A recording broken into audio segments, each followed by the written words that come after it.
namhlanje ubizwa ngenyoni umuhlala umfazi omnyama ubizwe ngedimoni muhlabile for abadala bakubiza ngehlobo endiyala mosaqoka impatiyada amangaqoka ibheshu manje bazothi ngiyasangana awukibuyele esimpandeni ngithi Athi safika wamafafa zoshaya lalingeko leli tixariko ma safica umapholo begada udwendwe egiya ngesibamiselahle lona ngungizwe kwaMchunu intombazi emdabukela zamqoma ngoba zimthanda owaziwa ngomongameli wamabhinqa nokho-ke osobuye nake ephuma esandleni uNgizwe umlando kwaMchunu uphikeleleke ku-Facebook wenza-ke ividiyo lapho-ke ekhuza khona-ke uDubula.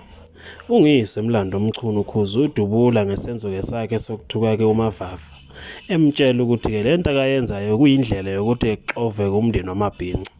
Uthi-ke kuDubula-ke le nto ayenzayo iphambene nomthetho ngakho-ke kufanele ukuthi kaxolise futhi makayiyeke ngoba iwubuhlathi nokukhombisa ukuthi akakhuliswanga kahle. uDubula wangena kwinkundla zokuxhumana wathuka kwashiya ngalazi kuMavafa wasikhakhane owaziwayo ngenhlonipho-ke futhi. uDubula waphinde wabuya-ke futhi wenza-ke ividiyo lapho exolisa khona kuba uMavafa ethi-ke cha bakithi kushelela ulimi wayengaqondanga ukukhuluma konke lokhu ayekusho kodwa kuNgizwe umlando kwaMchunu ubakhuza-ke bobabili uthi-ke wena Mavafa nawe-ke Dubula le nto-ke niyenza ayiyekeni ngoba-ke nizoxova-ke lo mndeni wamabhinqa. Uthi-ke uMavafa ingane encane kunaye kanjalo noDubula futhi ingane encane kunaye ngakho kuzofanele ukuthi-ke bamlalele ukuze-ke lo mndeni kwamabhinqa uqhubeke futhi kuhloniphane. Uthi le nto eyenzakalayo njengamanje enkundleni zokuxhumana ayikho yinhle futhi-ke yimbi ekuthenini-ke sekungaze kuxoveke-ke lo mndeni ngenxa-ke yabantu abenza-ke izinto ngamabomu ngakho kufanele ukuthi-ke kuboniswane noma ngabe koyedwa wethu ephuma-ke eceleni. Njengoba ngikhuza lezintazane lezi ney'gqoka angathi ayizintombi nje kanti abafazi abadala abaney'ngane nga-4 nga-5 abagqoka amalegini abahlala kumalegini labo akalokhu nje laba abantu abahambe bebona imicimbi yomasikandi bekuthiwa iy'ntombi itholakala ey'dunusa kanti kudunusa amadusha amadala yabona ihlazo lonke lelo yabona ngoba umuntu osezela akabisenayo ivunulo kwaZulu uvunula ngani yakuza phela zozo sefana nje agubuzele nje uvunula ngani umuntu wazela uvunula ngamalegini ngamalegini dakiwe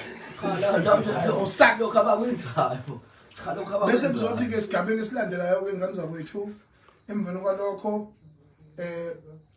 Bobo mfowethu engathi walulama okwangempela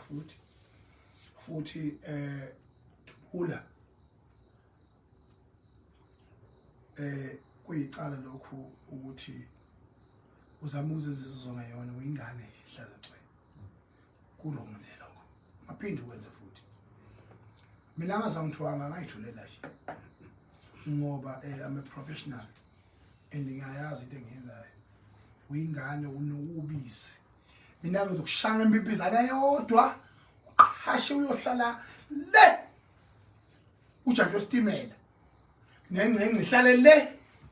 kuyobonakala ngobisi ukuthi le ngcengce ifuzene nobisi olula emadevini kwena msunwe nje musu ukukhuluma weqise yabona nje umkhaya wami noMavafa uyazi naye ningami into engingajabule ngazo ngaye manje ngisanganela mntana ucinga umtshenti imkhaya uyangithakelwa ke manje mina ngisangene mina ngiyona inhlungu mina ngisanganelwa nje mina my right to right kodwa unelungelo lokukhuluma noma ngabe yini ngami